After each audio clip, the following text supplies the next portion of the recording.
Throughout history, freethinkers have outraged the religious with their wacky ideas about the virtues of free speech, reason, and of course, eating babies. Now, God is dying, and it's time to dispose of his remains.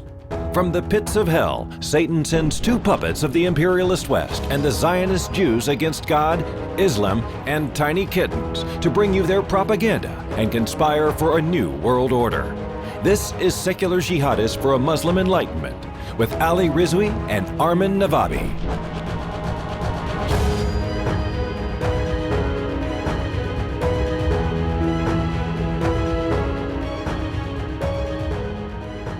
Welcome. Happy 2021. This is Secular Jihadists for a Muslim Enlightenment. We're here, and this is it. This is the first episode of 2021, and what an episode it was. For those of you who thought that 2020 was a complete clusterfuck, well, here's the very first week of 2021 is going to provide us with the fodder that we need that we need. I guess, it's not, we're talking about it like we're really excited about it. In some ways it is, but anyway. So we have titled this episode America's Benghazi. This is about the January 6th attack, the insurrection on the center of the government of the most powerful country in the world, United States. And it wasn't done like it was done, and it's done in the movies with all these people with, like SWAT teams or, those helmets and guns and spy uniforms using like all kinds of weird technology to scale up and down walls. No, it was done by a bunch of hillbillies in Viking uniforms or Viking costumes. And it just looked really, really easy. And it's a lot more serious than that. There were 5 people who died, including a policeman. There were dozens of policemen who were very badly injured, and dozens of people badly injured. And that's the number of Americans who died in Benghazi, right? There were 4 total Americans who died in Benghazi, even though there were 7 other Libyans who died as well. But in almost every sense of the word, even if one was more deadly than the other, I think this, just in terms of the political gravity of this incident and the way it's reverberated around the world, it's kind of incomparable and unprecedented. This hasn't happened to the U.S. Capitol since 1812, when the British came in and raided it. So that's what we want to talk about today. How does this look to the rest of the world? What does this incident mean? So Susanna's going to start. You need to introduce us. Yeah, I should introduce you guys. I thought I was the only one on this podcast. So here with me, as almost always, is Armin Navabi. Right? Hello. Everybody knows Armin Navabi. Everyone loves Armin Navabi. And then everyone... And then also with me is probably the one person who's going to take over this podcast and the rest of the world at some point. It's Susanna. Susanna, it's great to have you again as a co-host. Thank you. Susanna's here. I guess you're American, right? Me and Armin aren't. Yes, I had to show up as an American. Represent. You dirty Canadians, this is just entertainment for you guys. This is just a reality show. What is this games to you? You think you can just comment on my country and I'm just gonna sit here and take it? Yeah, so I gotta ask you, Susanna. So let me ask you first. For those who don't know, because Ollie didn't give me my proper introduction, I am the president and CEO of Atheist Republic. Oh, you are that, yes. Yeah. The president and CEO of Atheist Republic. I'm so sorry about this. I just assumed that everybody knows you. People are like, Susanna, who's Susanna? That's who I am. So anyway. So I got a question. How did you get back home? So you went on January 6th, you were at the Capitol, obviously, you saw you in all the pictures.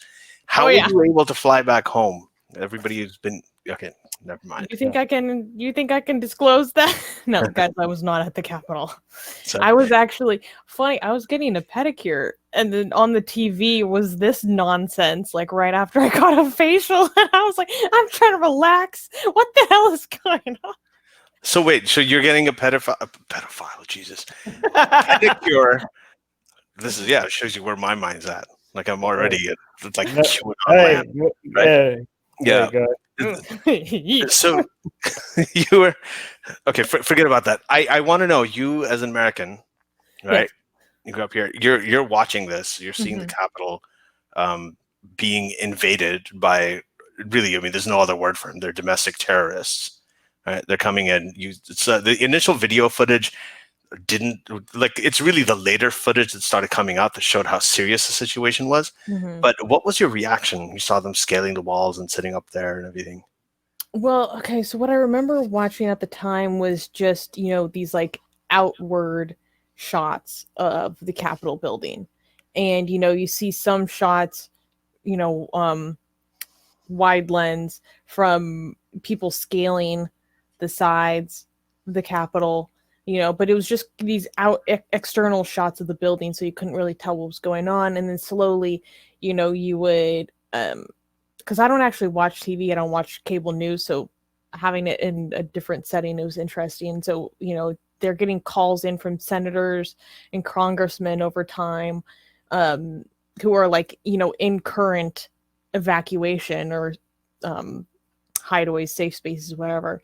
And I would just remember it was just like, oh my God. I think my reaction was, at the same time, I was not completely surprised, because I think, fairly well tapped into these cultures of like the real Trumpers, and then my reaction was just like, this looks just freaking terrible for not my democracy, but democracy, right?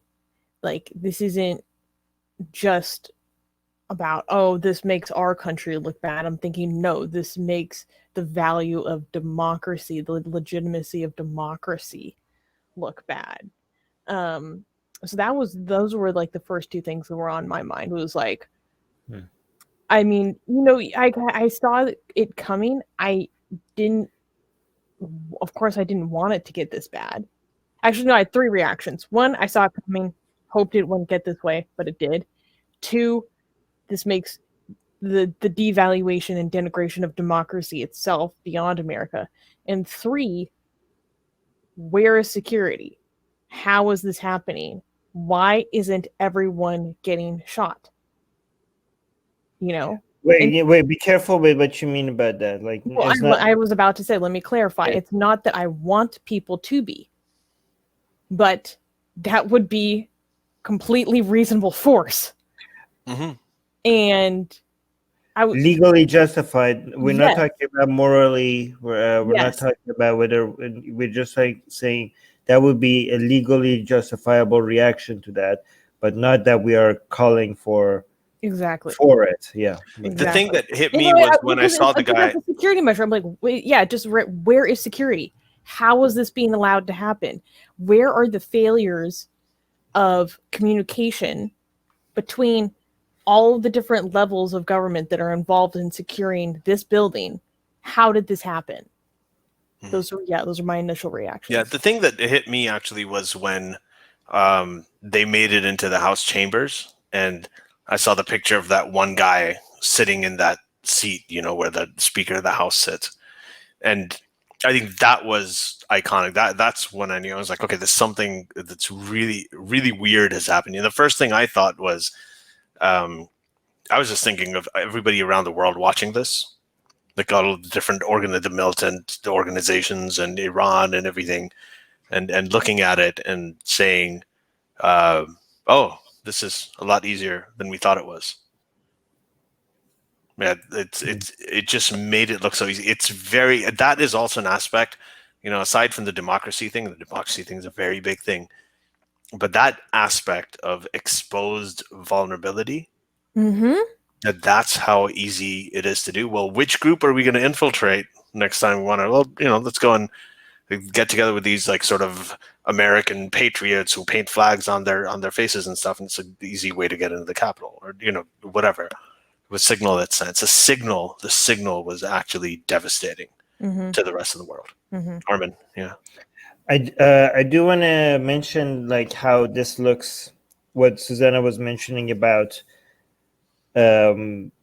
democracy as a concept as a whole, not in the United States, but countries like China and Iran have already moved forward like aggressively, using every single second of this to advertise the failure not of just United States, which they are doing, and ridiculing the entire country and ridiculing the system, but implicitly they're also signaling to all their supporters and followers and skeptics about Western democracy as a whole, right? Mhm. And by Western democracy, they mean democracy, because Western democracy is when Iran says democracy, not Western democracy, they're referring to something that is not democratic at all, right? So, for example, Rouhani just came out and he was so like you couldn't see the smile on his face. They were celebrating this, and it was before Rouhani. I could see like on Iranian Twitter sphere all the pro-Islamic Republic followers, Twitter accounts. They were having a blast. They were like, this is like all the Iranians who like were looking into that support the United States, were like saw Western European or North American countries the role model. They were being mocked as like, this is what you guys were hoping for. Look how fragile, look how pathetic this is. Look how easy it was for just a bunch of people to just take over the capital. And Rouhani himself came out and said that this shows how, not United States, but how fragile, he used the word fragile, Western democracy is, and how vulnerable it is. And he also was quoted saying, last night showed the failure of Western democracy. I do want to say, as much as bad marketing all of this is, not for just United States, but what they are calling Western democracy, I think it might be argued that it should show the opposite. Because this was a major stress test on all the systems and the institutions in the United States, and it stood the test. I mean, this is the most aggressive stress test that you could have inflicted on the system, and as bad as it looked, if you actually look at what happened, there was, and as bad as the security, like the failure of bringing the security, the failure of not calling on the National Guard, the failure of the police that were there, the failure of not preparing for this, even though there was plenty of opportunity to see on social media that something like this was likely to happen. The failure of even the past 4 years that got us here, the fact that somebody like Trump could even be president in the United States, and all of that. Like what we see is that something as destructive as Trump and the past 4 years still was not able to ever bring us close, even close. I know this was a failed, I'm going to call it a failed coup attempt, right? I think it's safe to say that. Okay? Well, it's objectively true that it is a coup attempt that was failed. It was a failed coup attempt, but it was destined to be a failed coup attempt. Like there was no way that they would ever be even close to becoming, even having a small chance of ever being a successful coup attempt, right? This is the worst that it could have gotten in the United States, and it was never able to bring the whole system down. So as much as people are mocking it, as much as the enemies of democracy around the world are celebrating this, if you're actually paying attention, you are showing that how strong the foundations of this country are, that even somebody as ridiculous and as destructive as Trump will not be able to even make a dent in it works. Everything works. The system stands, that institutions stand, and they do. It's you can't. It works. What do you think, Ellie? That's something I was talking to my mom about the other day. I was like, people should be highlighting how everything continued as it should. Well, it should have within 24 hours. Yeah, the thing is, it's going on right now, but there is a flip side view to this. And no, so all of that is true. I actually think it was a really good thing that happened because it did the exposed vulnerabilities, and being able to correct them, showing that the system works, is obviously like a very huge thing. But it also marks the end of the split of the Republicans and conservatives from Trump and Trumpism. Like, it's a culmination of everything, because for the last 4 years we've been seeing things that we really shouldn't have been seeing. I mean, you can have a president can get away with asking a foreign country to do oppo research on his political opponent, right? And he can agree to do that, and he can get away with it, right? He can get away with praising dictators and slamming his own friends. He can get away with saying that, okay, we're going to ban all Muslims. He can get away with, not being able to just flat out condemn, white supremacists. Like, there's so many things that have been. He's literally above the law. And they say, well, even the president isn't above the law. Well, that's bullshit. He is. That's what we've seen. And now there is this culmination. And the weird thing is there's still a lot of people who think that this wasn't a deal breaker. Like, an attempted coup wasn't a deal breaker. So I think it's a deal breaker in what? For a deal breaker to be a part of the Republican Party, a deal breaker to work with Republicans. What do you mean? They don't think that a president directly saying, okay, go up to the Capitol and we're going to have to fight. We can't show weakness. We have to show strength. Like, saying those words, and then this incident happening with his name on all the flags and his supporters doing it, then him not condemning it later, all of that, like a coup attempt. There are many people who still think that, well, no, this still isn't impeachable. Like, the majority of Republicans in the House still don't think that. This is not a deal breaker. So this is one of the places where, say, Liz Cheney and Mitch McConnell and these people who are now coming out against him, right? That is a very good development. That's, it's strange to me. It's bizarre to me that this, like, I thought this was predictable. I think all of us saw it coming. These guys apparently didn't. And now they've gotten to the point where they're finding out that, you're inciting a bunch of people who call themselves patriots, and then they go up and attack their own government, right? And the cops.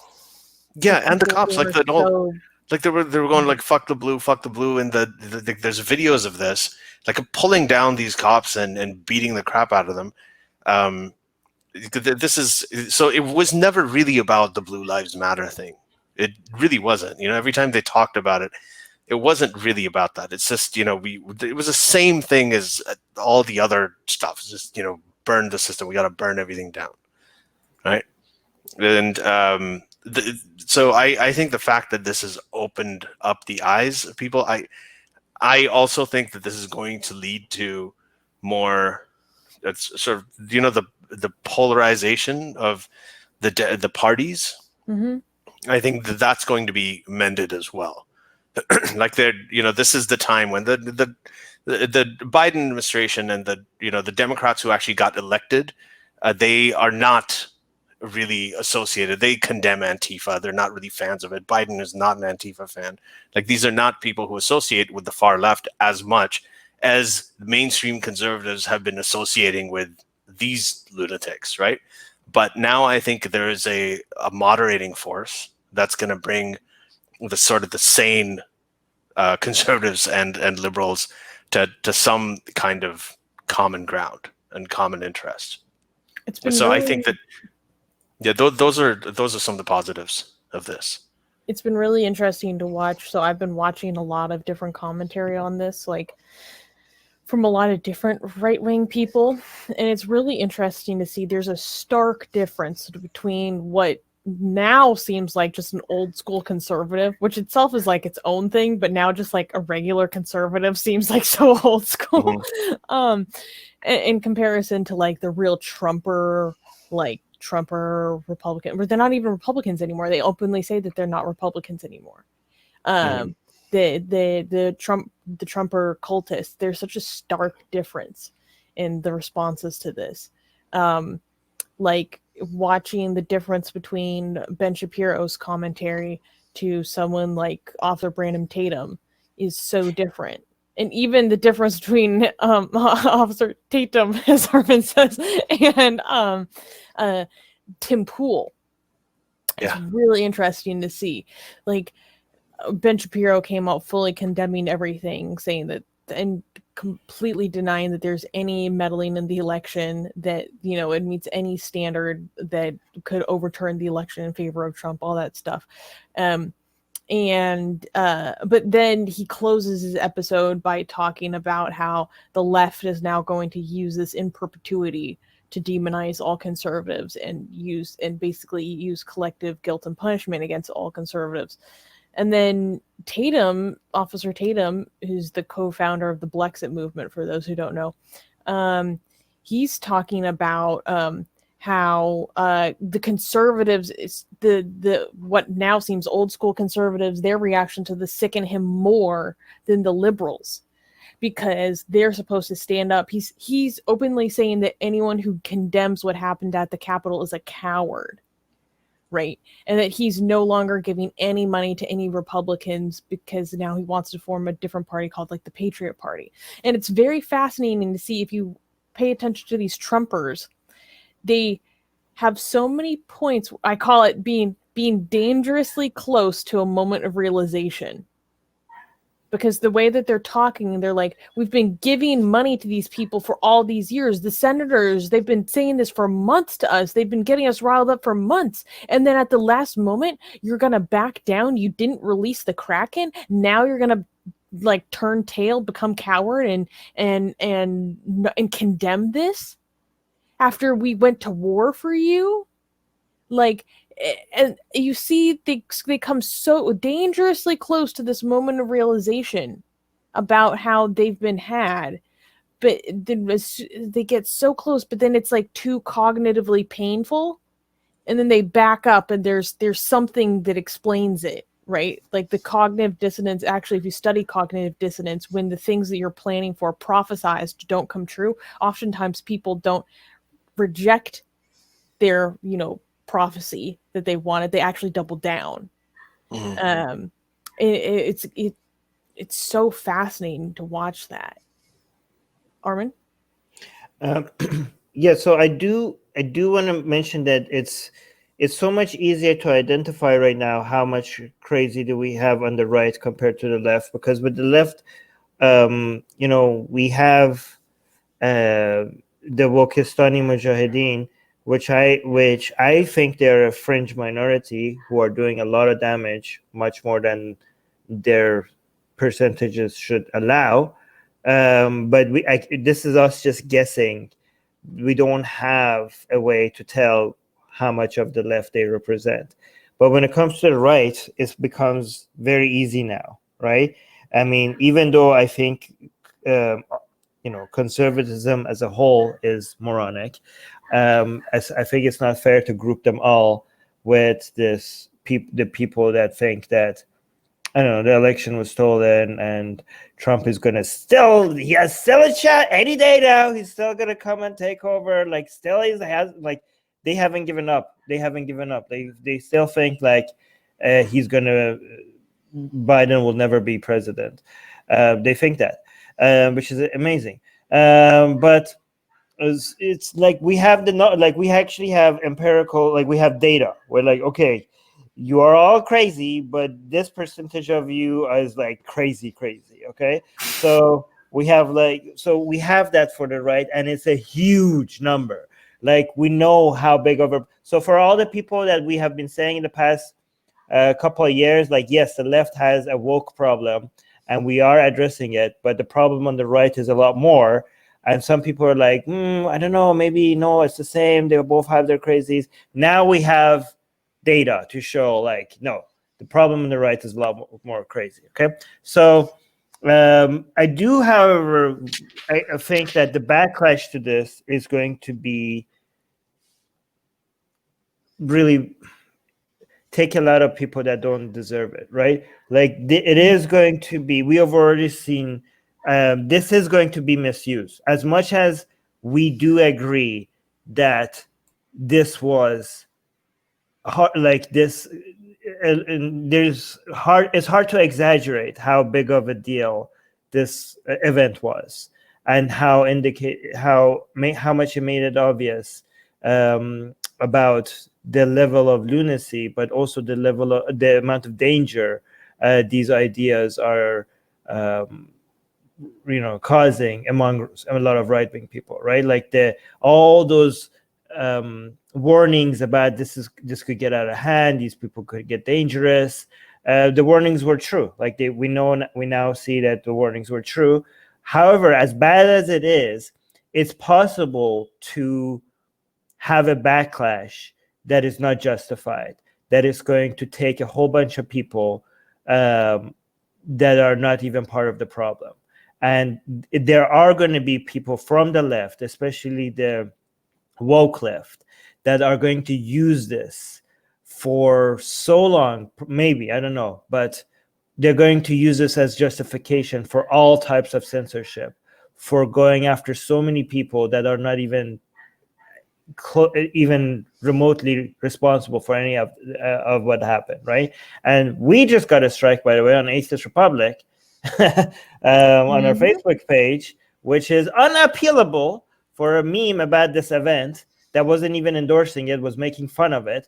But just by experience, we could see how big the backlash is going to be, right? And we don't know, like just like with George Floyd, we saw when the left, even when it's an event that does require attention and is justified to look at it and see that there's a problem here that needs to be addressed, instead of what the left often does is, instead of looking at it and trying to come up with not all of the left, but a lot of the woke left, what the woke left does is, instead of using it as an opportunity to get people on board with coming up with sane, measured responses, they go overboard and they just ruin a very, they just an opportunity for people to respond, to diagnose what the problem is. It turns into something that is a lot more like they come up with their nukes, right? And they take out so many people. A scalpel. Yes, exactly. So Ali, when you say like you think that this might end up like bringing a lot of sane people, I think it could do that while at the same time embolden a lot of insane people on the left. Okay, well, so that could my view is that they are emboldened anyway, and I think that the left, when you saw the emboldening, so like what you're saying, that I am a massive Black Lives Matter supporter, but when I saw that video of those people coming in and harassing that woman at the restaurant, right? Did you remember that video? And other stuff like that. And those are actually mostly sort of woke white people doing it. You wouldn't see a lot of black people in that video. And it doesn't matter what their color is. But the problem is, I do think that those people got a lot of their energy. The woke thing really became a huge thing, became almost very blurred with sort of liberalism during the Trump period, right? Yeah. When the far right was in power. So this is what I call it, the orgy of overreactions, right? So this is, the orgy of overcorrections. And this is, we had the regressive left, and the regressive left was really, really annoying, all that. And then they came in later on, the alt-right came and they made it, they overcorrected it so much that, the regressive left started looking sane. And then because of this alt-right thing, the leftists started reacting to that and trying to overcorrect it. And then that became like this totally sort of hyper woke dogma that's completely illiberal and completely irrational. And it's just that's what it is. It's an orgy of overreactions. It's sequential. You end up with more and more extremes. And extremes legitimize extremes, and that was the basis for why I'm saying that the fact that that liberals in the U.S. rejected the far left, or even people who are more beyond even the center left, right, in the election and in the primaries, and they decided to go with a voice of moderation, right? And this incident may also bring a lot of Republicans back to a sort of moderate right of center type place. And I'm not usually a fan of moderation. I hate saying that as an activist. Like, most activists hate just moderation, like drinking moderation. It's like, oh, well, fuck you. But just overall, I think that in this context, that is a healthy thing. That's a healthy thing. So in that sense, what happened here ultimately, I think, will be good, because it did test the system. It showed that it survived, and it showed that the kinds of voices that we actually need to keep things going and to keep the perspective. But I do think that what the woke left is going to do is, because what I was hoping is, when Trump is gone, it's going to take the wind out of the woke movement's sail. Like, it's not going to, like, Trump was such a blessing to them, because it was so easy to keep pointing at Trump to justify extreme reactions, right? But what happened on January 6th is going to be a good way for them to keep using Trump supporters as a way, not just Trump. Trump is gone, but now we have shown to the world how much, what the danger is like. They're going to say, this is not about Trump. This is about Trump supporters. This is a movement that we still need to be fighting. So what this is a gift to the woke, in the sense that they're going to be able to continue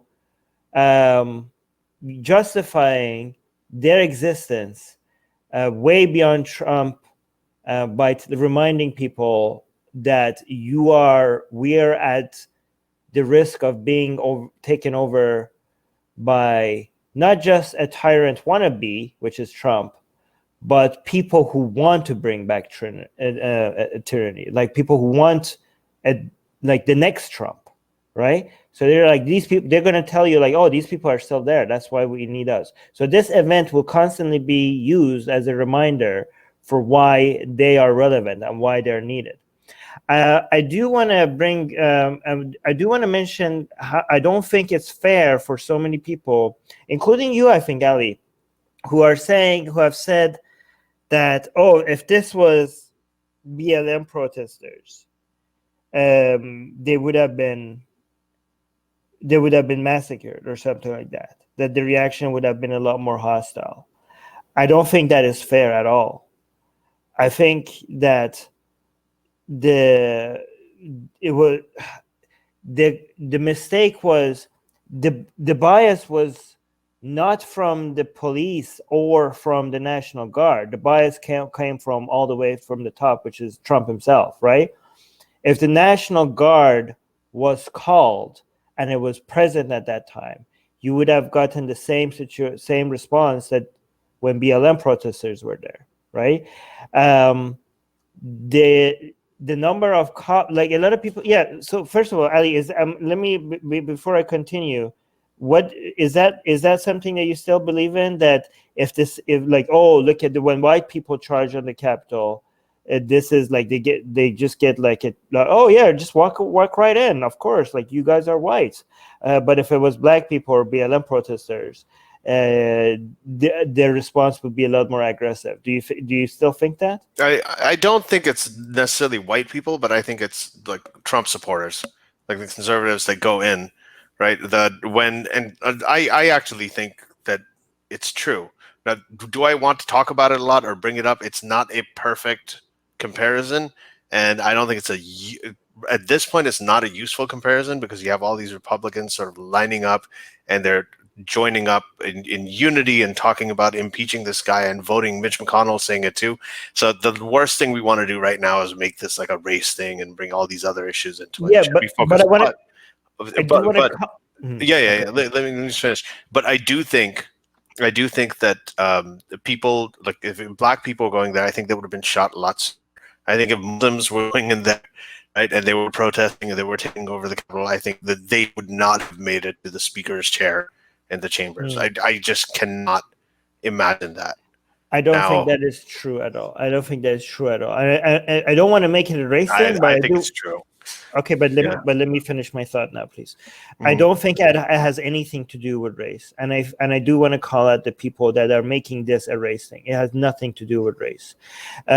We have many examples of cops that are racist, and we have many examples of cops who bent the knee and raised the fist and were part of BLM protests themselves, and we have the vast majority of the cops that are just doing their goddamn work. Okay, they just want to do their job. This has nothing to do. The race of the people that stormed the Capitol has nothing to do with any of this at all. Okay, the reason why we got a different reaction. I keep seeing on Twitter and Facebook, people are like, oh yeah, if this was BLM protesters, they would have been all like, none of them would survive. Like lazy analysis. Yeah, but I'm not saying it's about race. Let me finish. Let me correct your premise though, that you're saying, because you're saying something about. I'm saying if it was a whole sea of white Antifa people, I think they would have been shot too. So I don't think it's as much about race as I think it is about the political aspect, the fact that Trump is in power, the fact that he incited it, the fact that there are a lot of Capitol Police people. The policeman who died was actually a Trump supporter, right? Right. So there's I think it's about that. It's about certain groups of people. If they went in, if the BLM protesters went in and they were all white, like the people who were trying to shout down that woman at the restaurant, I think they would have been shot. To me, it just seems pretty clear and pretty evident that would happen. I think Armin is addressing the people who do think it's racial. Yes, and can I finish this thought? Yeah, please. Yeah, go ahead. I don't know. So what I'm responding is to a whole bunch of comments on Facebook and Twitter and everywhere else where people say if this was BLM protester or black protesters, they would be shot. Okay, the National Guard was not called. The bias comes from all the way from the top. I don't know what the mayor. I don't know why the mayor did not call the National Guard. Some people are saying the reason might even have something to do with the negative reaction they got before when they did call the National Guard. He did. He called him immediately. And he called him immediately, and the Department of Defense rejected the request from the mayor. There you go. So the bias. Trump directly rejected the request to send the National Guard. All right, but unlike Portland. All right. Can I just finish this thought? So that means that. All right, okay. That means that basically whatever the scenario is, that means that the bias was from Trump, okay? There is nothing inherent about the police force or the National Guard that made them be like, oh, these are Trump supporters, not BLM supporters. So walk right in. They were overwhelmed. They did not have enough resources to deal with what was going on. If the National Guard was there, you would have gotten the same reaction that you got. Like people keep posting that picture of when the BLM protesters were storming the Capitol of all the National Guards like standing their guard. It was the Lincoln Monument. Yes, there you go. So they keep posting that picture. Yeah, if they were called, they would have done the same goddamn thing. The treatment that these protesters got was different because the police force, the Congress police, did not have the resources to deal with them. How could they give you the same treatment if the National Guard was not there? So the bias comes from Trump, not from the National Guard, not from the police. Were there police that didn't act the best way that they could? Yes, there are examples we have videos of police taking selfies with the protesters. Is that bad? I don't know. Maybe that's a de-escalation tactic. Maybe the guy, what is the guy supposed to do? There's 50 of them, one of him. If somebody was if maybe I don't know if that's the best thing to do. People are like highlighting that, like, oh, look, the police is taking selfies with the protesters. If they were BLM, he would be doing something else. No, he's one guy. There's like 50 of them. I think like maybe taking selfies with them is a good way to de-escalate the situation. I don't know. Maybe it's not. Maybe it is. It's being investigated whether they did or something or not. There are a couple of examples of things that need to be investigated. Why did one of the cops like open the gates?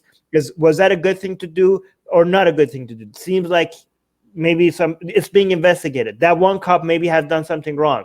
It's being investigated. But overall, there's also examples of extreme bravery. There was one cop that was using himself as bait. There was one cop that was dealing with a whole mob of people going after that were actively trying to find senators, and this guy made them chase him as bait to misdirect them away from the politicians.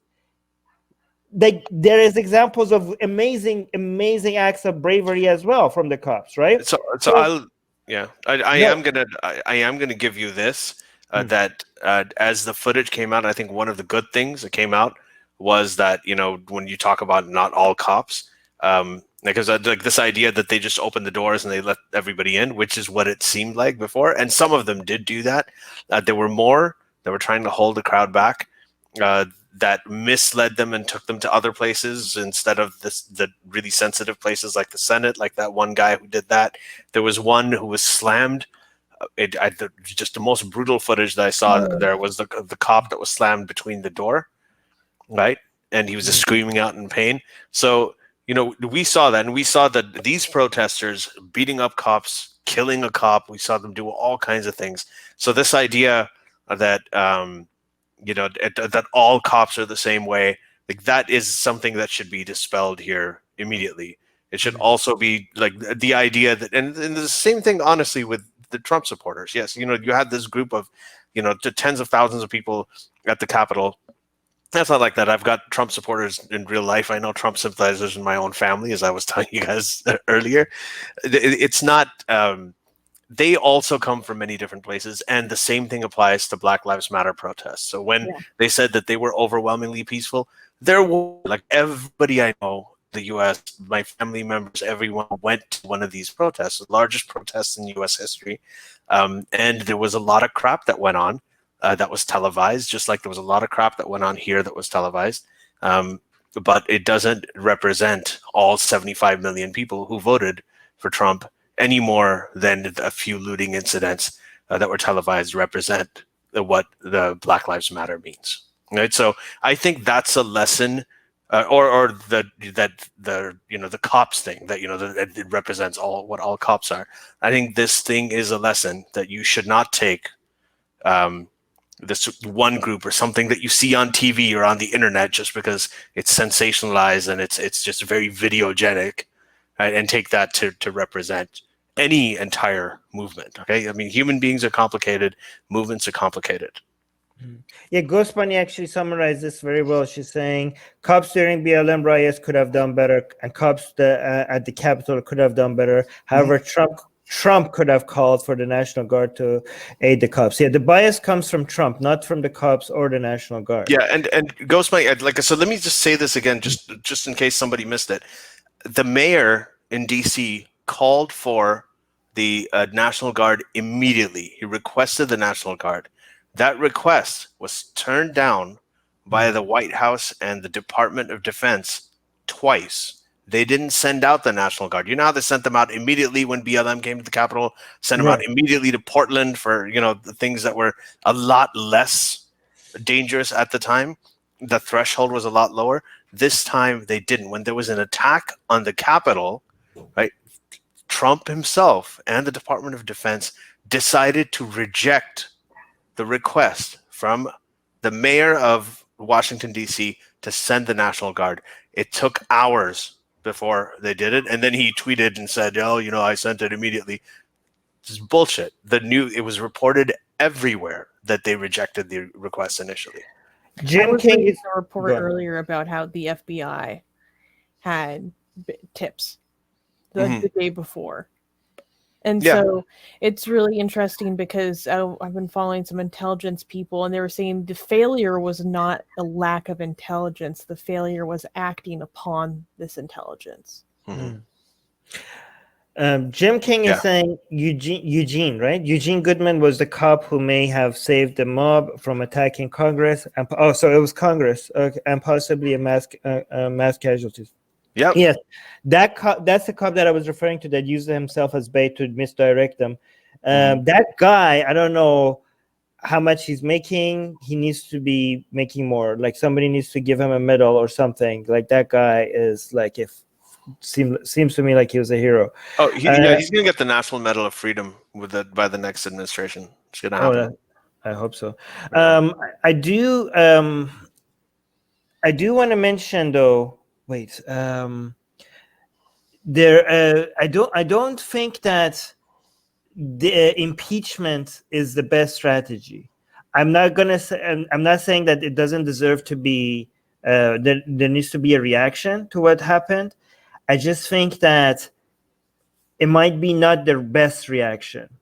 Okay, so because if you listen to everything Trump said before this whole mess happened, okay, and I don't want to dismiss how big of an event this was, because I think every single one of these people that showed up, that managed to actually get inside the Congress, right, inside the building, every single one of them need to be arrested and charged. Okay, they can defend themselves, and if like one of them comes out like, oh, I have no idea, they told me to go this way and I went this way and that's why I'm inside, yeah, you could defend yourself after you're arrested, but every single one of them need to be found and arrested, right?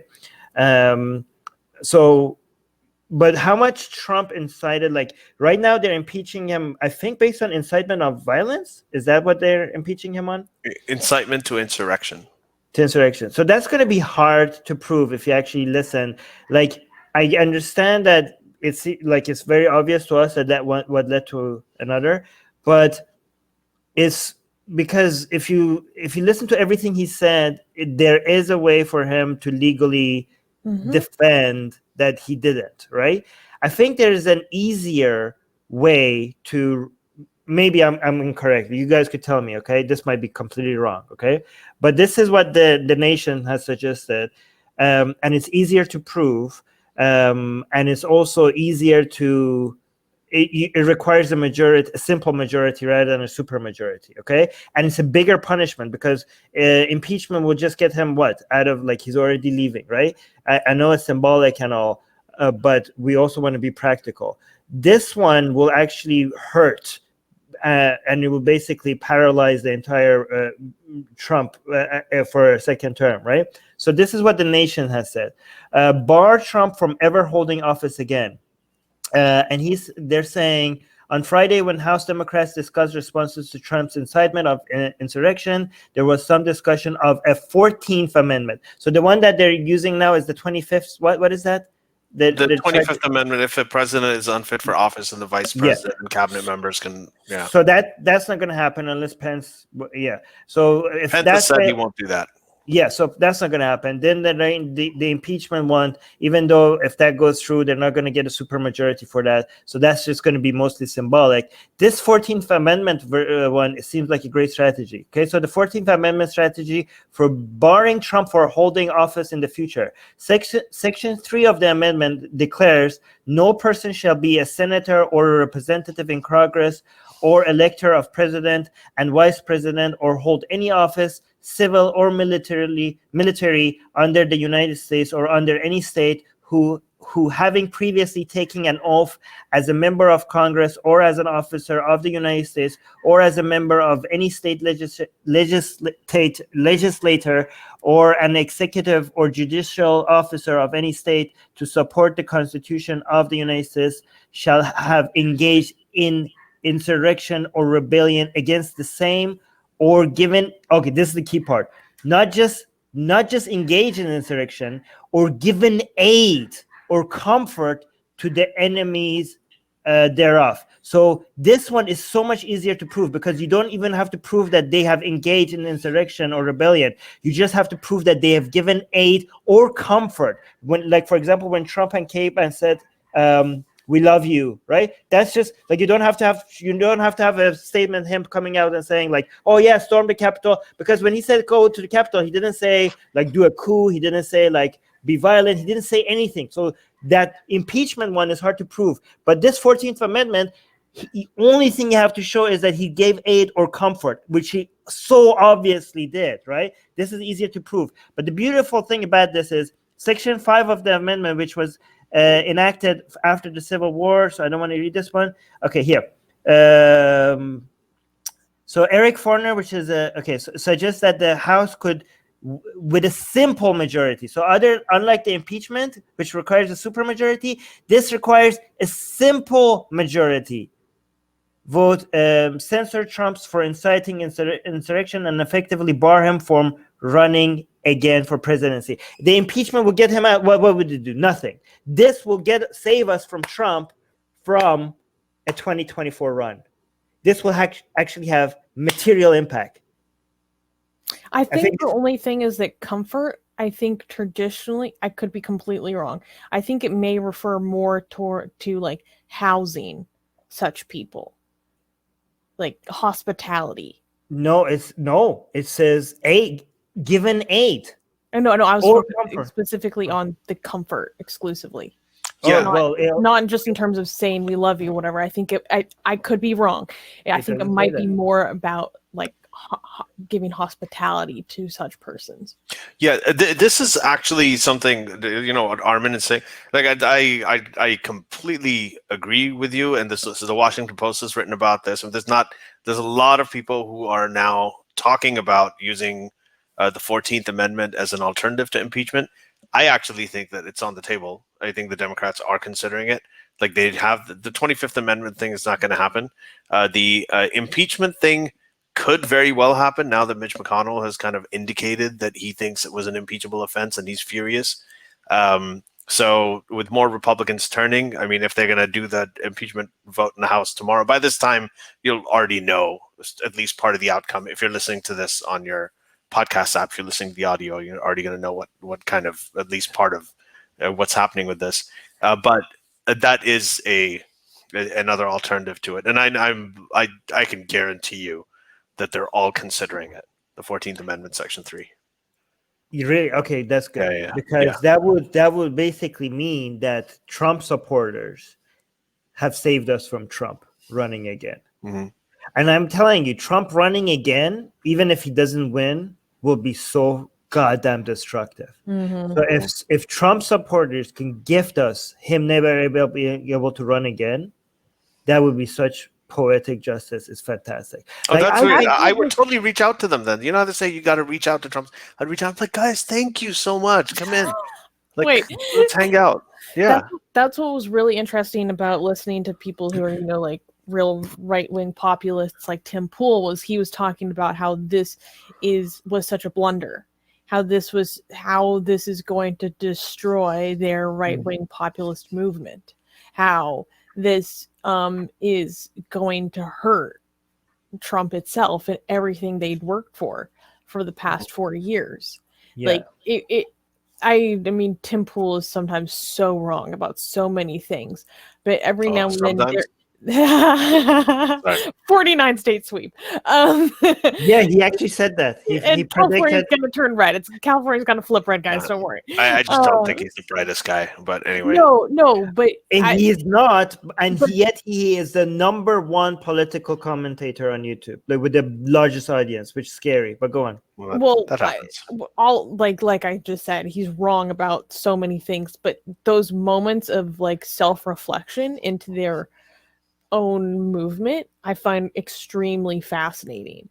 It's also interesting to see people like Vosh respond to this, and like he thinks that the left is not utilizing outrage far enough, and how this is basically gifted the left with so much. Yeah, like, I agree with that. Everything we need. This is everything we need. And so Ben Shapiro, on the other hand, is saying, oh, leftists like Cori Bush put out, like how something about, she's a freshman congresswoman, talking about how, every Republican needs to be censured and tried for treason itself. Treason is punishable by death, okay? That's a federal offense, which I think is just, like ludicrous. But, so they're giving fuel to people like Ben Shapiro who are saying they're just going to use this to collectively punish all of us, right? And look at all the evidence that's piling up with Parler and yada yada. And I know you guys want to have a separate episode about that. And then there are people on the left who are like, yeah, this is everything we need. Yeah, we're coming after you. But the problem is that, as Ali pointed out, this is going to be a great gift to the sane left, but it's also a great gift to the crazy left. Okay, they both got a gift, so we could be happy about the gift and the sane right as well. It's also a gift to the sane right. It gave him an out. I don't think. Let me tell you why it's not the thing is that the sane right only gets voted in because they get the votes from the sane right and also the crazy right. Okay, now their party is going to be divided. The sane right is not going to be able to, like, if they're going to be abandoned maybe by a lot of Trump supporters. Like, I hope so. I'm hoping that the whole Republican Party turns in on itself and gets so divided. I think you got to think a little further back in time when you had the Reagan Democrats. Remember, Reagan '84 won 49 of the 50 states, right? Like, there's in 1984. Like, I know that seems like forever ago, but I think that they wanted to kind of bring back that kind of Republican Party, and a lot of them actually want to do that. That they absolutely worship Reagan, right? Like, all of these guys, even now, they talk about his legacy and everything. So I think this has helped give them an out, because there was a time when the difference between the Republicans and Democrats was just ideological. They believed in different things. It wasn't an intellectual difference where you had the Sarah Palin IQ on one side, and then you had people who you didn't necessarily like Kissinger, like Paul Wolfowitz, like George Will, Charles Krauthammer, all these guys. I mean, they weren't dumb people. I mean, we got low IQ Dems. I don't know what. Ali. Now we do. Yeah, we do. They do want a way out, but they can't. On their way out. What I'm hoping, maybe this is wrong, okay? What I'm hoping is on their way out, they're like, oh, this was our ticket out, and they're gonna be like, we're no longer Trump supporters. Yay! We could be like sanity back to the Republican Party, as if there was ever sanity in the Republican Party. But yeah, let's just pretend. They're gonna be like, yay! We don't have to support Trump anymore. However, Ali, on their way out, the cultist Trump supporters, they're not going to follow them. You know what I mean? They're out, but the dogmatic QAnon election has been stolen. Trump is going to be president any day now. People, they are a lot more I mean, maybe I'm too much influenced by the fact that I follow these people. This is not just a new political ideology. This is a religion. This is a religion. This is like a cult. And I don't think they are as flexible as just political, okay, fine, let's go back to being united with the rest of the political party. They'll move to Bernie. No, I disagree with something, though. Armin, you were saying, like, oh, the same people are going to be like, oh, yay, we don't have to support Trump anymore, blah, blah, blah. I think it's going to be the QAnons who leave the Republican Party. Because that's what they're already saying. I'm not a Republican anymore. I'm a patriot. I'm never giving another dime to the GOP, because they turned on us when we went to war for them and they didn't release the Kraken. So, like, they're going to be like this X factor. So I'm hoping, Ali, if I'm right and you're wrong, that's a good thing, because that will mean that would be the end of the Republican Party. Yeah. I know, but I think that I have a whole other idea about that, but we'll save that for another time. But I do think that a lot of times this isn't really a race thing. It's as much as a class thing. Trump did relate a lot to the lower socioeconomic classes, the people who are struggling, who feel like they've been given a raw deal, where the income inequality thing hits, right? So the income inequality, like these are generally people who don't have college degrees, who are not very well off, and Trump is their hero because he's the example of the guy who talks like them but is a billionaire and is successful president, everything. Right. So when you see the overlap between Bernie supporters and Trump supporters, right, who are both hit by income inequality and who are on the receiving end of the class war, right? It makes a lot of sense. So what happens is when the Trump thing goes away, he's off Twitter, he's everywhere. If it starts fizzling out, and I think it will start fizzling out, there is going to be another movement. I can't tell if it's going to be an extreme progressive movement or extreme conservative movement, but it will be something that caters, a populist movement that caters to this class, right? And this is an opportunity for the left because these are the people, as much as rigid as we think that they are, I actually just historically, it's been seen that these are the kinds of people who are able to move to other things. But that's a much deeper discussion that I'd be actually interested to hear your perspective on, Suzanne. Yeah, the generalized populism isn't going away. Mm-hmm. Yeah, and it can change forms. It can change ideologies. It's ideologically agnostic. We're hitting the 1 hour mark. Ali, you mentioned there was another episode that you wanted to do. What was the topic that you said? Because I think Twitter ban, the parlor removal, all of that stuff. So I want to talk about that because so Fawad is asking a question. So he's saying, how do you guys feel about Trump being banned on Twitter? So Fawad, we're going to do an entire, maybe because of what Ali said, we might want to do an entire episode on that. Yeah.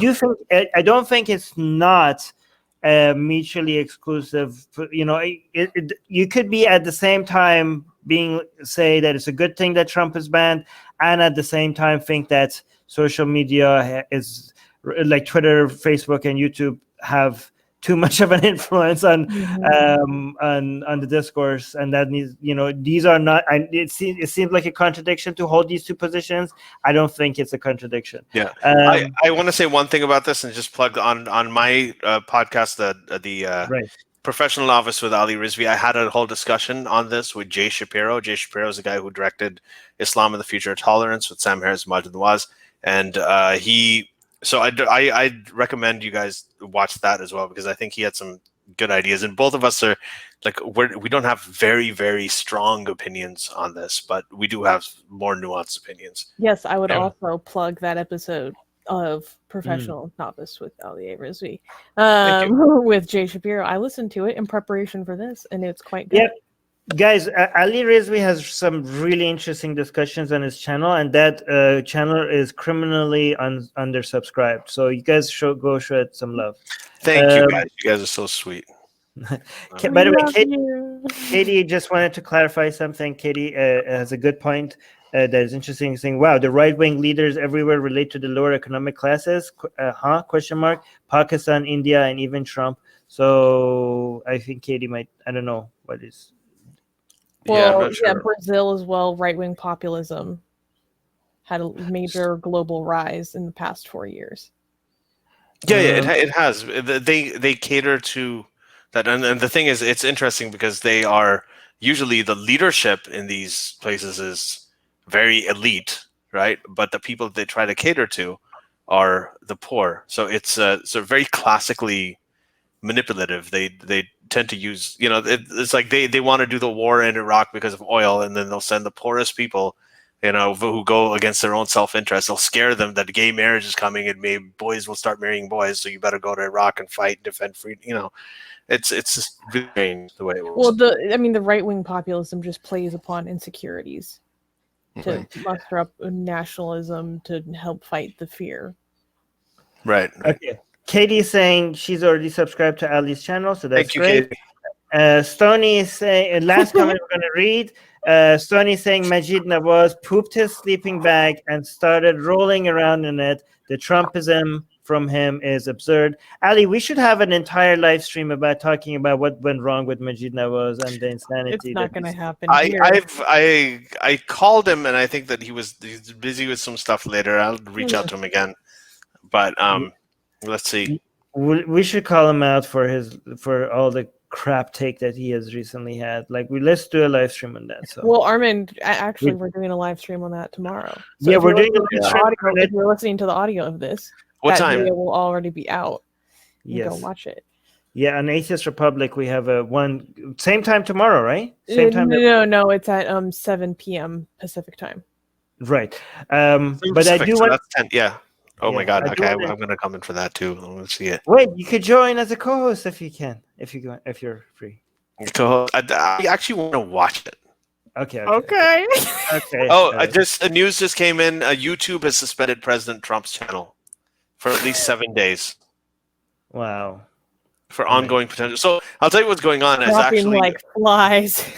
on the right now at the state capitals. On Inauguration Day, they are organizing and planning all of these kinds of things at state capitals. Gretchen Whitmer, Michigan. All of that. So there is a lot of this activity going on. So it's not just these platforms themselves that are doing it. I think that they're getting a lot of feedback from the FBI and everything. They're trying to control these groups from organizing. So I think that has a lot to do with it. I think it's more complicated than just All right, censorship. guys, we need to end this here, though. Okay. All right, let's end it here. And thank you, Armin. Thank you, Susanna. If you are, I'm going to do this right now. If you are, I learned how to do this for you with YouTubers and everything. I didn't know this for the longest time. Smash the subscribe button. Smash it. Hit that bitch. Yeah, just go. You see the subscribe button. You gotta hit it, subscribe, and there's a bell next to it. Smash the bell too, destroy that motherfucker. So Ooh. and we should cut this part out for the end of some of our every episode, right? Yeah, you gotta do it. So just subscribe, and so that's one thing. The other thing is, I know that this is a really hard time. I am in Ontario; it's under lockdown, so people are struggling right now. But we do have a Patreon. If you like what you hear, go to patreon.com/SJME and go and for as little as $1 a month, you can actually watch all these conversations live on video. You can participate in them. You can put in your comments. You can do all of that stuff and get extra content. So if you can't do that, share it. Importantly, go on your podcast app, on iTunes or wherever, and give us a good rating, and that'll increase us in the futures. Any rating, honest rating. Don't that also helps. Even if you don't like it, give us a bad rating. Just you're very kind. I say give us 5 stars. Whether you like us or not, it's going to help us. It'll get us everywhere. So thanks everybody for listening. All right, bye. The Secular Jihadists have been made possible thanks to the Illuminati and the covert support of Israel and the CIA. That's what we have been told, but we haven't received our checks yet. If you like what we do, please support us. Share the podcast with your friends. Write and tweet us with topic and guest suggestions. Or head over to secularjihadists.com and give $1 or more for exclusive access to live video. Have your questions read and answered on the air, and more. Till next time, may the flying spaghetti monster be with you.